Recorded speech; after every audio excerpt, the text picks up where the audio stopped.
మళ్ళీ క్రైస్తవులాగా బతుకుతానంటే కుదరదు. రేపు పొద్దున 100 మందిని పిలిపించుకోండి, మాకు అభ్యంతరం ఏం లేదు.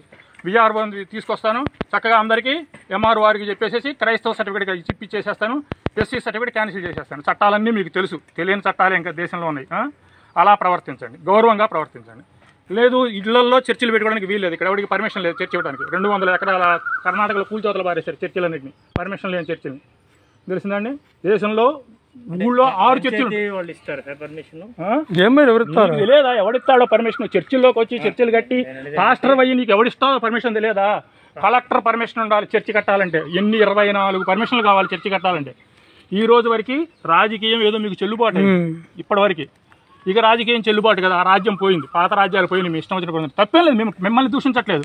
రాజకీయ నాయకులు చేస్తున్న వాటి వల్ల మీరు దెబ్బతింటారు. మీరు చక్కగా బాగా జాగ్రత్తగా, మాకు 3 కోట్ల మంది ఉన్నారు, ఇంకొక 2 వస్తారు యేసు వల్ల, మాకేం బాధలేదు, మాకు ఇబ్బంది లేదు. కానీ చట్ట పరిధిలో మీరు ప్రార్థనలు చేసుకోండి, చర్చను మెయింటైన్ చేసుకోండి.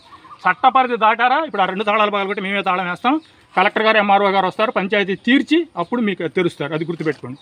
తెలిసిందండి, రేపు పొద్దున వస్తారు, మళ్ళీ ఎప్పుడు వస్తాం, విఆర్ఓని తీసుకొని వస్తాం. చర్చిలో ఉన్నప్పుడు అందరికీ ఎస్సీ సర్టిఫికేట్ క్యాన్సిల్ అయిపోతుంది, క్రిస్టియన్ సర్టిఫికేట్ వస్తుంది. మీకైనా అంతే. ఎవరికైనా ఉద్యోగాలలో ఉంటే గ్యారంటీగా మీకు ప్రతిబంధకం. ఓకే, మెయింటైన్ చేసుకోండి, జాగ్రత్తగా మెయింటైన్ చేసుకోండి చర్చిని. మాకు అభ్యంతరం ఏం లేదు. చర్చిని చక్కగా చూసుకోండి, యేసుక్రీస్తుని చెప్పండి, ఆయన దయాపరమే చెప్పండి. కానీ మతం మార్చడం రాజ్యాంగం ప్రకారం నేరం. ఇక్కడ ఇళ్లలో ఎవరి దగ్గరికి ఇంతవరకు ఇంటికి నేను ఎవరికి అసలు నువ్వు తెలియదు, అసలు రాకూడదు.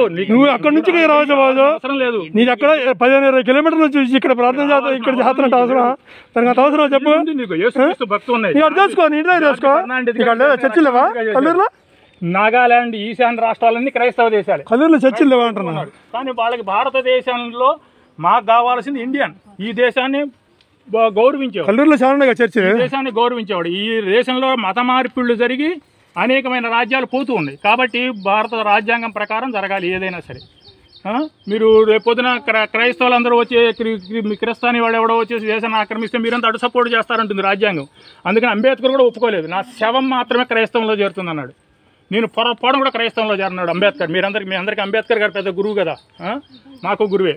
ఆయన క్రైస్తవం నా శవం మాత్రమే చేరుతుందన్నాడు. మీరందరూ క్రైస్తవంలో చేరుతున్నారు, చేరండి, తప్పేం లేదు. కానీ సర్టిఫికేట్ తీసుకోండి. నేను ఒరిజినల్ క్రిస్టియన్. నేను రేపు పొద్దున మీరు ఎక్కడుంటారు? కల్లూరులో. నేను కల్లూరు షుగర్ ఫ్యాక్టరీలో పనిచేశాను. మీది ఎన్ఎస్పీనా? పేరు, మీ పేరు? నా పేరు ఎవినేజ్. నా పూర్తి పేరు చెప్పండి. ఎవినేజే కాదు, మీకు మీ సర్టిఫికేట్లో ఏముంది చెప్పండి. సర్టిఫికేట్లో కూడా అదే ఉందా? Very good. చూసుకోండి, జాగ్రత్తగా చూసుకోండి. రేపు 2-3 రోజుల్లో మళ్ళీ మాకు ఇంకొకసారి జరిగిందంటే ఇక్కడ కలెక్టర్కి ఎంఆర్ఓకి ఇస్తాం. ఆల్రెడీ అక్కడ ఆర్సీసీ వాళ్ళు చర్చి కడితే తీసేసాం, పీకాతలు పారేసాం. పాతకాలం రోజులు పోయినాయి. చట్ట ప్రకారం చట్ట పరిధిలో చేసుకోండి, మీకేం ఇబ్బంది ఏం లేదు.